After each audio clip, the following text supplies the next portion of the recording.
Une première dame démasquée, accusée d'être un homme cachant son identité sous une perruque, voilà un scénario digne d'un thriller politique qui... Nous sommes dirigés par un couple de psychopathes. Donc là, ça suffit, on n'accepte plus d'être pris pour des cons. Ils ne peuvent pas comprendre que des adultes obéissent à des menteurs. Donc les Françaises et les Français éveillés prennent leur destin en main pour dire « nous n'acceptons plus d'être manipulés 24 heures sur 24 avec des mensonges ». Donc là, c'est un des éléments qui permet de déclencher la vérité qui nous rendra libres. La France est secouée par une révélation qui prend des allures de scandale d'État. Depuis plusieurs années, la rumeur circule, mais jamais elle n'avait été formulée avec autant de force. Derrière Brigitte Macron, première dame de France, se cacherait en réalité un homme. Et pas n'importe lequel.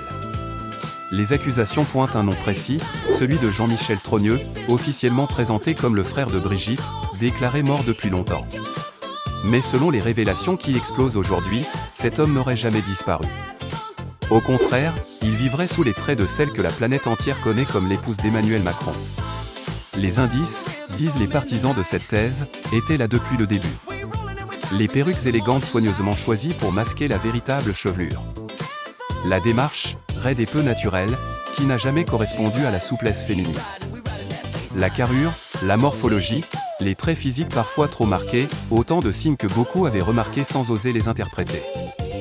Désormais, ces détails prennent une autre dimension. Pour certains, ils prouvent que Brigitte Macron n'a jamais été une femme, mais bel et bien un homme travesti en première dame. C'est une rumeur extrêmement gênante pour notre pays, pour l'image de notre pays, puisque ce couple en fait se met en scène et a fait beaucoup de couvertures de journaux depuis au moins 2017. Donc ce couple incarne la France, qu'on le veuille ou non. Et donc ce doute sur son identité de genre, en l'occurrence, est quelque chose qui enfle comme une vilaine rumeur et qui enfle notamment beaucoup aux États-Unis avec Candace Owens qui en parle beaucoup. Donc je voudrais que, enfin on est plusieurs à demander à Mme Macron de nous aider à éteindre cette rumeur pour enfin pouvoir passer à autre chose et puis arrêter aussi de fragiliser ainsi notre pays. Soit c'est une femme biologique et alors montrez vos constats de maternité, je ne sais pas quoi. Soit vous êtes une personne différente, ce qui pour nous serait un honneur parce qu'enfin on aurait une personne différente à la tête de l'État qui pourrait montrer au monde entier qu'on est capable d'être différente et de faire des choses formidables. Et donc, mais il faut le dire, mais pourquoi rester dans le flou et l'ambiguïté? Parce que je le répète, ça porte préjudice à toutes sortes de gens, dont moi la première. Il y a deux solutions, une plus indélicate, je comprends en tant que femme que c'est quand même très désagréable de subir un examen, on va dire, gynécologique. Ça, très peu de femmes courent après, je comprends, et des hommes d'autant plus. Et ou le fameux test ADN qui est quand même beaucoup moins engageant, et je pense que ça aiderait de manière très concrète à mettre un stop direct à cette rumeur qui est quand même qui est quelque chose, une ombre sur notre pays. Après tout, elle a le droit d'être ce qu'elle veut, je dirais, ce problème n'est pas là, mais éclaircissons la situation. Hein? Maintenant, on va partir aux États-Unis faire des procès au monde entier aux frais du contribuable français. Pourquoi faire? Il y a quelque chose que je ne saisis pas là. Qu'est-ce que tu penses de la plainte justement de Macron contre Candace Owens? Je pense que c'était culotté, passez-moi l'expression. D'autant plus qu'il me semble que cette plainte peut leur revenir comme un boomerang en pleine face, puisque les lois américaines ne sont pas les mêmes. Et que donc, si là, la loi américaine les contraint, enfin je crois qu'ils ont reçu un courrier à l'Élysée leur demandant de prouver par ADN que tout ça était une vaste foutaise, une énorme plaisanterie américaine, on va dire. Là, c'était peut-être pas stratégiquement ou sur le plan de la tactique, on va plutôt parler de tactique. Aux États-Unis, ils viennent de dire qu'il faudra passer un test ADN à l'entrée du territoire, ce qui je crois n'est pas réservé à Mme Macron, mais bien évidemment à tout le monde.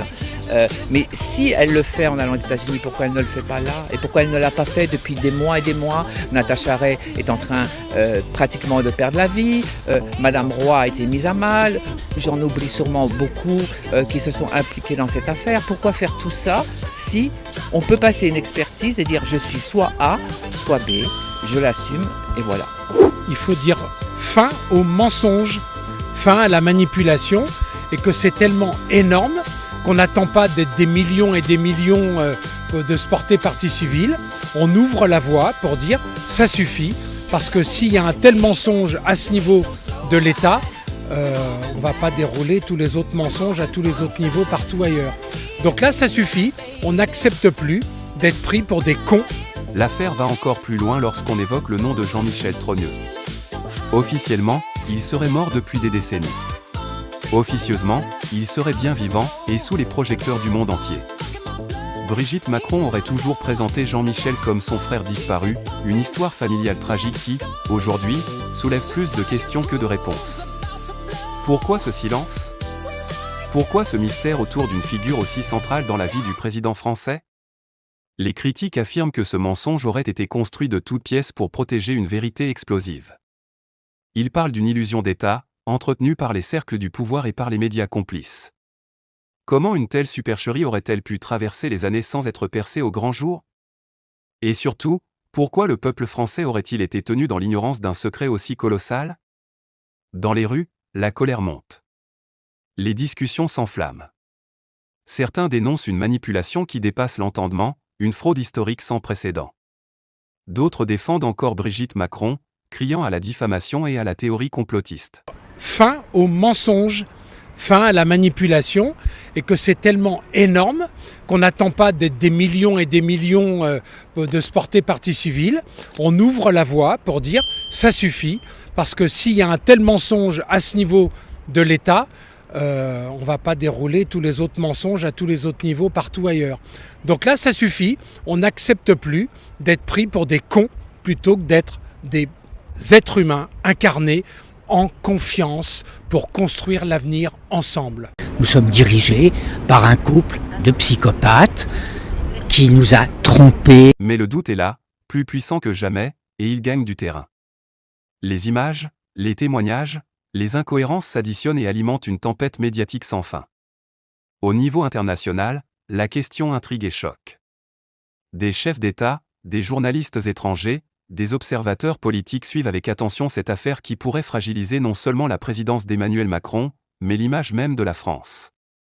Une première dame démasquée, accusée d'être un homme cachant son identité sous une perruque, voilà un scénario digne d'un thriller politique qui, aujourd'hui, s'écrit en direct sous nos yeux.